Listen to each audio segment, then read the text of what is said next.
প্রিয় দর্শক, আসসালামু আলাইকুম এবং অনেক অনেক শুভকামনা সবার জন্যে। শরীফ উসমান বিন হাদি, শরীফ উসমান বিন শহীদ শরীফ উসমান বিন হাদি সম্পর্কে যে গল্পটি আজ আপনাদের সঙ্গে শেয়ার করতে যাচ্ছি প্রিয় দর্শক, সেটি আমার জীবনেরও একটি গল্পের সঙ্গে একেবারে হুবহু মিলে যাবে। তাই যখনই আমি গল্পটি জেনেছি তার সম্পর্কে, তখন ডিসাইড করেছি আপনাদের সঙ্গে এটি শেয়ার করব।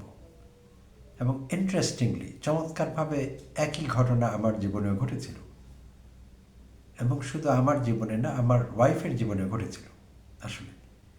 তো এই ইন্টারেস্টিং বিষয়গুলো আপনাদের সঙ্গে শেয়ার করব। তো সরাসরি আলোচনায় চলে যাচ্ছি, কোনো ভূমিকা রাখবো না। অনেক বছর আগের কথা, তখন আমি ঢাকা বিশ্ববিদ্যালয়ে পড়ি। তো ঢাকা বিশ্ববিদ্যালয়ের আমার বিভাগের, সেটি ইংরেজি বিভাগ, অধ্যাপক এবং বিভাগীয় প্রধান ও চেয়ারম্যান, নাম বলবো না, তো তিনি একদিন আমাকে খুব আদর করে কাছে ডেকে বললেন, তিনি আমাকে কবির বলে ডাকতেন, খুব স্নেহ করতেন, যে কবির, তোমার অনেক কিছুই আমার ভালো লাগে, তো একটি বিষয় তোমাকে বদলাতে হবে। যদি বদলাও তাহলে তোমার ইংলিশটি হয়ে যাবে একেবারে পারফেক্ট। তো আমি জানতে চাইলাম খুব আগ্রহ নিয়ে, স্যার কোন জিনিসটা আমাকে বদলাতে হবে? তখন উনি আমাকে বললেন যে তুমি ভুল উচ্চারণ করো অনেক শব্দের, তোমার উচ্চারণ ঠিক হচ্ছে না, উচ্চারণের জায়গাটি একটু বদলাতে হবে, বদলালে তুমি একেবারে তোমার ইংলিশটা পারফেক্ট হয়ে যাবে। তা আমি জানতে চাইলাম যে স্যার দয়া করে দিয়ে একটি উদাহরণ দিলে ভালো হয়, আমি কোন কোন শব্দগুলো ভুল উচ্চারণ করি। তো তিনি কিছু উদাহরণ আমাকে দিলেন। তো আসলে মজার ব্যাপার ছিল এই, যে স্যারের সঙ্গে যেদিন আমার সে এনকাউন্টার হলো, এর কয়েক মাস আগে আমার হাতে এসে পৌঁছিয়েছিল Oxford advance learners dictionary. So অনেকের হাতে আগেই পৌঁছয়, যারা শহরে বড় হয়েছেন, ঢাকায়, বা সেরকম আপব্রিঙিং থাকে, তো তাদের হাতে হয়তো আগেই পৌঁছে। আমার হাতে একটু দেরি করেই পৌঁছেছিল, আমার গ্রামের ব্যাকগ্রাউন্ড ছিল, গ্রাম থেকে আসা শহরে অনেক কিছু বুঝতাম না তো ভালো। So Oxford advance learners dictionary, যেটি বাংলাদেশে পাওয়া যায়, একটি ডিকশনারি আছে একই নামে, যেটিকে আমি মজা করে বলি ভেজাল মিশ্রিত খাঁটি অক্সফোর্ড, সেটির কথা কিন্তু বলছি না। বাইলিঙ্গুয়াল যে ডিকশনারিটি বাংলাদেশে পাওয়া যায় অক্সফোর্ড লেখা, সেটির কথা বলছি না। আমি অরিজিনাল অক্সফোর্ড ডিকশনারির কথা বলছি, যেটি ইংলিশ টু ইংলিশ। তো সেটি আমার হাতে এসে মাত্র পৌঁছেছে, সেটি সম্পাদনা করেছেন A.S. হর্নবি, সেটির কথা বলছি। তো আমি তখন সেই ডিকশনারিতে ফোনেটিক ট্রান্সক্রিপশন দেখে উচ্চারণ শিখবার চেষ্টা করছিলাম। প্রিয় দর্শক, অনেকেরই আপনাদের জানা আছে, আমি ধারণা করছি, অক্সফোর্ড ক্যামব্রিজ ডিকশনারিগুলোতে, যেগুলো অরিজিনাল, সেগুলোতে কিন্তু উচ্চারণ দেখানো আছে এক ধরনের বিচিত্র বর্ণ ব্যবহার করে, যেগুলো কখনো কখনো ইংলিশ অ্যালফাবেটের লেটারের সঙ্গে মিলে যায়, আবার কখনো কখনো মিলে না, এলোমেলো মনে হয় সেই প্রতীকগুলো। এগুলো আসলে লেটার না, প্রতীক, সিম্বল। তো এগুলোকে বলা হয় IPA বা ইন্টারন্যাশনাল ফোনেটিক অ্যালফাবেট।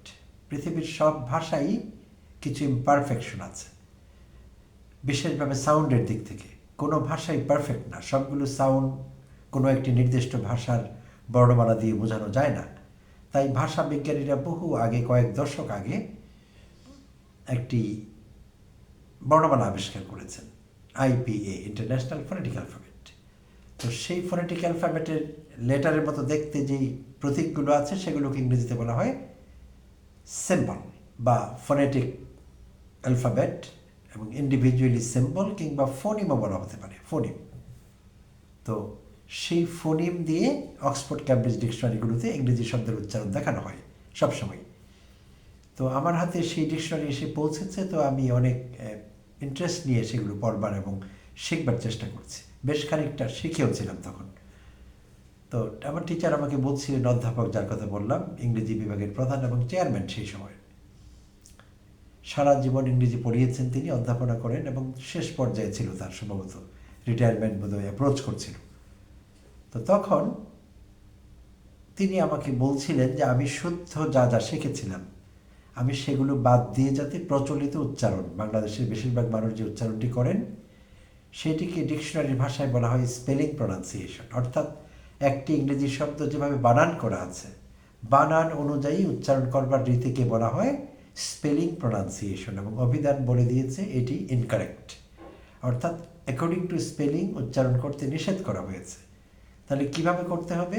ওই যে আইপি সিম্বল দেখে, ভালো ডিকশনারিতে ইংলিশ টু ইংলিশ, অক্সফোর্ড কিংবা ক্যামব্রিজ, আইপিএস সিম্বল দিয়ে যে উচ্চারণ দেখানো আছে ফোনেটিক ট্রান্সক্রিপশনে, যেটি দুটো স্ল্যাশের মধ্যে থাকে, নিশ্চয়ই আপনারা লক্ষ্য করেছেন অনেকেই। সেই ফোনেটিক ট্রান্সক্রিপশনে যখন কোনো ইংরেজি শব্দের উচ্চারণ দেখানো হয়, সেই ট্রান্সক্রিপশনটি দুটো স্ল্যাশের মাঝখানে থাকে, অবলিক বলে যেটিকে আমরা, দুটো অবলিকের মাঝখানে থাকে। তো আমার টিচার আমাকে সেগুলো বাদ দিয়ে, তিনি জানতেন না আমি কোত্থেকে শিখেছি বা আমি যা বলছিলাম তার কাছে অশুদ্ধ মনে হচ্ছিল, কারণ তিনি প্রচলিতের বাইরে যেতে পারেননি।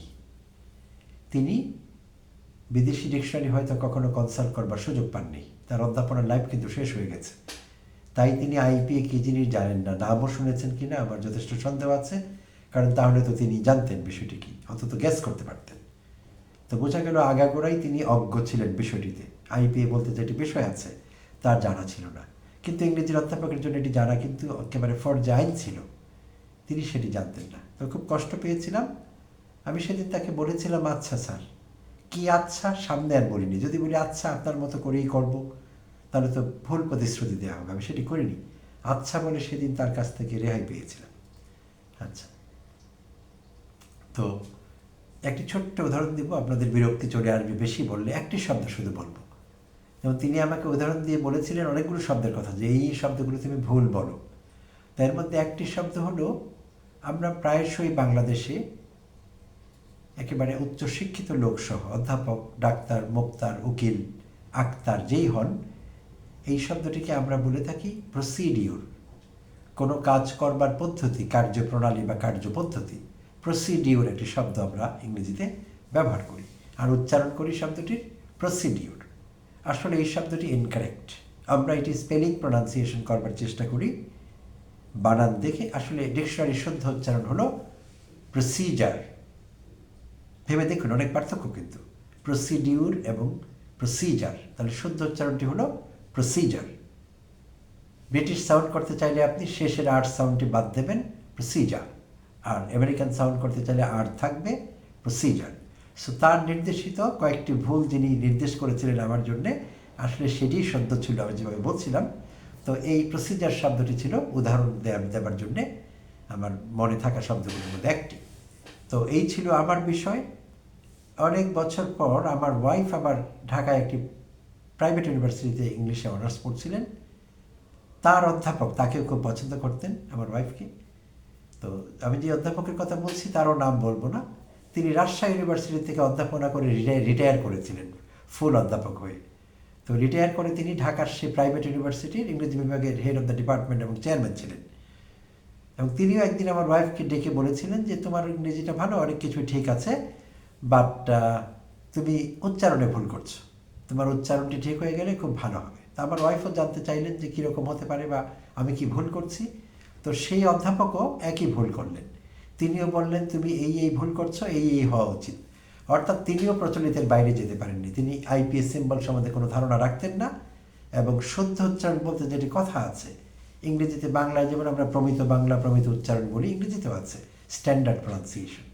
তো এই সম্পর্কে তার কোনো ধারণা ছিল না, কিন্তু তার অধ্যাপনার জীবন কিন্তু শেষ, রিটায়ার করেছেন। তো এরকম একটি মজার সিচুয়েশনে আমাদের শহীদ ওসমান হাদি পড়ে গিয়েছিলেন। তার বিশ্ববিদ্যালয়ে যখন তিনি অধ্যয়ন করছিলেন, ঢাকা বিশ্ববিদ্যালয়ে অনার্সের প্রথম দিকের কথা, প্রথম ক্লাস, তার একটি সাক্ষাৎকারে তিনি শেয়ার করেছেন এই মজার বিষয়টি। তার প্রথম ক্লাস, তিনি রাষ্ট্রবিজ্ঞানে পড়েছেন, তো সেকশন ভাগ হয়নি। প্রথম ক্লাসে তিনি যেমনটি মেনশন করছিলেন, 300 স্টুডেন্ট এক ব্যাচে সেদিন পড়ছিলেন, লেকচার হচ্ছিল। তো অধ্যাপক আমাদের হাদিকে একটি ইংরেজি শব্দ দিয়ে দেখিয়ে সেটির উচ্চারণ জানতে চান। তো কোন শব্দটি হাদি মেনশন করেননি, শুধুই বলেছেন একটি ইংরেজি শব্দ।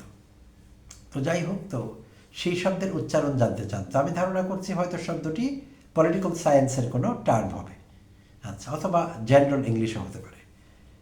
তো তার কাছে উচ্চারণ জানতে চান, তো হাদি সেই শব্দটি উচ্চারণ করে স্যারকে শোনান, অধ্যাপককে। তো সেই অধ্যাপক রেগে যান এবং রেগে গিয়ে হাদিকে বলেন, এইসব মাদ্রাসা, মসজিদ, টুপিদারি এসব চলবে না, এটা ঢাকা বিশ্ববিদ্যালয়। কারণ হাদি তখনও দাড়ি রাখতেন এবং পাজামা পাঞ্জাবি পরতেন, টুপি মাথায় দিতেন। যেহেতু হাদি মাদ্রাসা থেকে এসেছেন, ইন্টারমিডিয়েট পাস করে এসেছেন মাদ্রাসা থেকে, আর মাদ্রাসা থেকে না হলেও যে কেউ তার আইডেন্টিটি হিসেবে, মুসলিম আইডেন্টিটি, এই পোশাক পরতে পারেন। এটি নিয়ে কারো আপত্তি থাকা উচিত না, এবং আপত্তি থাকাটি চরম গোঁড়ামি এবং আমি মনে করি অবমাননা এবং ডিসক্রিমিনেশন, বৈষম্য, যে কেউই আমরা এটি মনে করব। তো হাদি সেদিন পোশাকের কারণে এবং গেট আপের কারণেও ডিসক্রিমিনেশনের শিকার হয়েছিলেন সে অধ্যাপকের দ্বারা। তো সে অধ্যাপক তখন তার জামা কাপড় বেশভূষায় চলে গেলেন এবং তাকে বললেন যে তুমি এইসব পারো না, তুমি এইসব করলে হবে না, ঢাকা বিশ্ববিদ্যালয়ে এসেছো, ভালো করে জানতে হবে, লেখাপড়া করতে হবে, এইসব বলে হাদিকে তিনি খুব অপদস্থ করেছিলেন একজন। তো হাদি খুব লজ্জা পেয়েছিলেন, সঙ্গত কারণেই সংকোচ বোধ করছিলেন, এত স্টুডেন্টের সামনে তাকে এইভাবে ছোট করা হলো। তো ইন্টারেস্টিংলি হাদির ব্যাগে ছিল Oxford pocket dictionary, English to English. তো হাদি একটু পর নিজেকে সামলে নিয়ে সেই ডিকশনারি বের করে ফোনেটিক ট্রান্সক্রিপশনে সঠিক উচ্চারণটি অধ্যাপককে দেখাবার চেষ্টা করেছিলেন এবং বিনীতভাবে বলেছিলেন যে স্যার, আমি যেভাবে করেছিলাম ওটা তো ঠিক আছে, এই যে দেখুন অক্সফোর্ড ডিকশনারি ফোনেটিক ট্রান্সক্রিপশন সে কথা বলছে। তো হাদি কেন সেই চেষ্টা করলেন, সে অধ্যাপক সেটিকে তার ধৃষ্টতা হিসাবে দেখেছেন, বেয়াদবি হিসাবে দেখেছেন এবং চিৎকার করেছেন। চিৎকার করে তাকে আরও অপদস্থ করেছেন এবং তাকে সামনের বেঞ্চ থেকে একদম পেছনের বেঞ্চে পাঠিয়ে দিয়েছেন এবং বলেছেন, আমার সামনে পড়ো না, আমার সঙ্গে যাতে তোমার আই কন্ট্যাক্ট না হয়। ভয়ঙ্কর কথা, ভয়ঙ্কর। তো এখন এখানে দুটো বিষয় আছে। একটি হলো সে অধ্যাপক জানেন না বিষয়টি, ফাইন, সেইটিও পার্ডনেবল। সবাই সব কিছু জানেন না, যদিও ইংরেজি অধ্যাপকের জন্যে আইপিএস সিম্বল না জানা এবং ইংরেজির স্ট্যান্ডার্ড প্রনাউন্সিয়েশন সম্পর্কে ধারণা না থাকা গুনাহে কাবিরা, এটি বড় অপরাধ ইংরেজির অধ্যাপকের জন্য। অন্য অধ্যাপক হলে ঠিক আছে, বাট ইংরেজির অধ্যাপক এটি কোনো অবস্থায় পার্ডনেবল না। তারপরও ধরে নিলাম তিনি জানতেন না, ফাইন। তিনি হয়তো হাদিকে ভদ্রভাবে বলতে পারতেন যে, হাদি তুমি যা বলছো তুমি এরকম কোথায় পেয়েছো, তুমি এমন কেন বলছো, আমরা তো সবাই এরকম বলি, সেই লাইনও নিতে পারতেন, নেননি। না নিয়ে তিনি রেগে গেলেন। কেন রেগে গেলেন? হাদি কেন আস্পর্ধা দেখিয়ে অক্সফোর্ড ডিকশনারি বের করলেন? টিচার বলেছেন ভুল তো ভুল, হোক শুদ্ধ, টিচার বলেছেন তাই ভুল। বাংলাদেশের টিচার বলে কথা, বাংলাদেশের টিচারের কথা তো বেদ বাক্য, ভুল বললেও শুদ্ধ মেনে নিতে হবে। ছোটবেলা থেকে শুনে বড় হয়েছি যে শিক্ষক যেটি বলেছেন এটি ফাইনাল, শিক্ষকের মুখের ওপর কথা বলা যাবে না, তর্ক করা যাবে না, এবং শিক্ষক শরীরের যে জায়গায় মারবেন বেদ দিয়ে সেই জায়গায় ব্যস্ত যাবে। এসব শুনে বড় হয়েছি আমিও। আপনারা শুনেছেন কিনা আমি জানি না, আমি কিন্তু অনেকবার শুনেছি। যেই জন্যে আমার ছাত্র বয়সে, আমি যখন স্কুল লাইফ ছিল, আমার পাশেই মাদ্রাসা ছিল, মাদ্রাসার ছাত্ররাও মার খেতেন প্রচুর, প্রতিদিন তাদের গায়ে একেবারে মারের দাগ পড়ে যেত, আমরাও খেতাম, আমরা স্কুলের ছেলেরা মেয়েরা। তো তখন আমাদের কোনো উচ্চবাচ্য হতো না, যতই মার পড়তো আমরা ভাবতাম যে ভালোই হয়েছে, ব্যস্ত যাব। তো তখন মাথায় এসব বুদ্ধি আসেনি যে যেখানে মানলেন ভালো কথা, ওই জায়গা তো ব্যস্ত যাবে, বাকি শরীর কোথায় যাবে? তাহলে অংশ বিশেষ ব্যস্ত যাবে, বাকিটা কোথায় যাবে? তো সেই প্রশ্ন মাথায় তখন আসেনি। যাই হোক, সেই কারণে মার খেয়েছি চুপচাপ, বছর পর বছর আমরা মার খেয়েছি। তো এখন আবার কিন্তু এসব চলে না। টিচাররা মার দিলে গার্ডিয়ান কমপ্লেন করেন, এমনকি বিষয়টি বেআইনি বাংলাদেশের আইনে এখন। তো যা বলছিলাম যে টিচার রেগে গেলেন অহেতুক। কেন রেগে গেলেন? কারণ তিনি ইন্টিমিডেটেড বোধ করেছেন, অর্থাৎ হাদির প্রেজেন্স তাকে ভয় দেখিয়েছে। হাদির মতো ছাত্র যিনি ইনকুইজিটিভ, কিউরিয়াস এবং নলেজেবল, হাদি তার ক্লাসে থাকলে তিনি পদে পদে চ্যালেঞ্জড ফিল করবেন, তাকে আরও বেশি পড়াশোনা করতে হবে, হাদি তাকে মানসিক যন্ত্রণা দিতে থাকবে। তো সেই জন্য তিনি হাদির উপর রেগে গিয়েছিলেন। একটা ছাত্র কেন বেশি জানবে, তো কেন তার এত বেশি জানবার দরকার ছিল? কেন তিনি অক্সফোর্ড ডিকশনারি কিনলেন? কেনই বা পড়লেন? ব্যাগেই বা কেন রাখছেন? আর শিক্ষককে কেনই বা দেখালেন? তো এই প্রশ্নগুলো হয়তো তার কাছে বড় হয়ে দেখা দিয়েছিল, তাই তিনি আমাদের হাদিকে অপদস্থ করেছিলেন, যা তিনি একটি অপরাধ করেছেন বলে আমি মনে করি। তিনি তার অধ্যাপক পোস্টটিকে ছোট করেছেন এবং অধ্যাপকদের ছোট করেছেন। তো বাংলাদেশে এটি কিন্তু একটি একেবারে জেনারেল ফেনোমেনন, যেটিকে বলি আমরা, সাধারণ দৃশ্য। শিক্ষকরা অল্প থেকে রেগে যান অল্পতে, কোনো কিছু এক্সপ্লেন করতে না পারলে রেগে যান, ছাত্ররা কখনো ভুল ধরে বসলে রেগে যান। এটি ভুল রাস্তা আসলে। না রেগে গিয়ে যদি নিজের অজ্ঞতা প্রকাশ করেন যে আমার বিষয়টি জানা নেই, পরে জেনে বলছি, পরের ক্লাসে বলবো, পরের ক্লাসে পড়াবো, হয়ে যায় সুন্দর সমাধান। ছাত্ররাও কিন্তু রেগে যান না এবং সহজভাবে নেন। কিন্তু অনেক শিক্ষক উল্টো কাজটি করেন, যেটি করা একদম ঠিক নেই। তো একজন ছাত্র হাদি একজন অধ্যাপককে খুব ছোট করে ফেললেন, আমি তাই মনে করি। অন্তত শুধু এই অধ্যাপক না, তিনি যে শুধু অজ্ঞতার সাবজেক্ট সম্পর্কে জানেন না তা না, তিনি চরম বেয়াদবি করেছেন হাদির সঙ্গে। অনেকে হয়তো বলবেন যে মুরব্বী কিংবা শিক্ষক বেয়াদবি করে কিভাবে? আসলে দুটোই সম্ভব। ছোটরাও বড়দের সঙ্গে বেয়াদবি করতে পারে, আবার বড়রাও ছোটদের সঙ্গে বেয়াদবি করতে পারে। তো এই শিক্ষক হাদিকে যেভাবে ট্রিট করেছেন, হাদির এক্সটার্নাল গেট আপ এবং অন্যান্য বিষয় নিয়ে, সেটি খুবই অন্যায়। তিনি অন্যায় করেছেন হাদির প্রতি, ডিসক্রিমিনেট করেছেন, সর্বোপরি বিদ্বেষ প্রদর্শন করেছেন এবং হাদিকে হুমকি দিয়েছিলেন তার সামনে যাতে হাদি না পড়েন। এটি ভয়ঙ্কর আচরণ ছিল সেই শিক্ষকের। এটি করা তার মোটেও ঠিক হয়নি। আর হাদি আমাদের দেখিয়ে দিলেন যে সেই ঝালকাঠির, বলতে গেলে ঢাকার তুলনায় গ্রামই তো সেটি, সেই ঝালকাঠির গ্রামাঞ্চলের কোনো একটি মাদ্রাসায় পড়া ছাত্র ইন্টারমিডিয়েট পাশ করে ঢাকা বিশ্ববিদ্যালয়ে ঢুকে অনার্সের প্রথম দিনের ক্লাসে অক্সফোর্ড ডিকশনারি ব্যাগ থেকে বের করেন এবং ফোনেটিক ট্রান্সক্রিপশন শিক্ষককে দেখিয়ে দেন। কিন্তু হাদি তো জানতেন না যে ইংরেজির অধ্যাপকেরা আইপিএস সিম্বলের সঙ্গে পরিচিত নন। তাই রাষ্ট্রবিজ্ঞানের শিক্ষকের পরিচয় কিভাবে থাকবে? থাকবার তো কথা না। তবে রাষ্ট্রবিজ্ঞান নিয়ে যারা পড়েছেন তারা দয়া করে মনে কষ্ট নেবেন না। রাষ্ট্রবিজ্ঞান নিয়ে পড়লেও কিন্তু সেগুলো জানা যায়, যদি কেউ কিউরিয়াস হন। নিশ্চয়ই কারো কারো জানা আছে, কিন্তু বেশিরভাগের জানা থাকবার কথা না, যেখানে কিনা বাংলাদেশের বাস্তবতায় একজন ইংরেজির অধ্যাপক এই বিষয়গুলো জানেন না। তাই হাদির মতো ছাত্ররা আসলে বরাবরই ইন্টিমিডেটিং, বরাবরই চ্যালেঞ্জিং, বরাবরই ডিস্টার্বিং ফাঁকিবাজ শিক্ষকের জন্য। হতে পারেন তিনি স্কুল, কলেজ কিংবা বিশ্ববিদ্যালয়ের শিক্ষক, regardless of their status, regardless of the educational institution. যেই শিক্ষা প্রতিষ্ঠানই হোক না কেন, যেই পর্যায়ে হোক না কেন, হাদিরা বরাবরই ইন্টিমিডেটিং। তো প্রিয় দর্শক, হাদি সম্পর্কে আরও কিছু জানতে পারলে নিশ্চয়ই আপনাদের সঙ্গে শেয়ার করব, এবং শেয়ার করতে খুব ভালো লাগবে, আনন্দের সঙ্গে শেয়ার করতে পারবো। কারণ হাদি আমাদের সময়ের তরুণ যুবাদের মধ্যে শুদ্ধতম মানুষ। আমি এই কথা আন্তরিকভাবে বিশ্বাস করি। যতই হাদি সম্পর্কে জানবার চেষ্টা করছি প্রতিদিন, ততই অবাক হচ্ছি। ভালো থাকবেন, আবারও কথা হবে।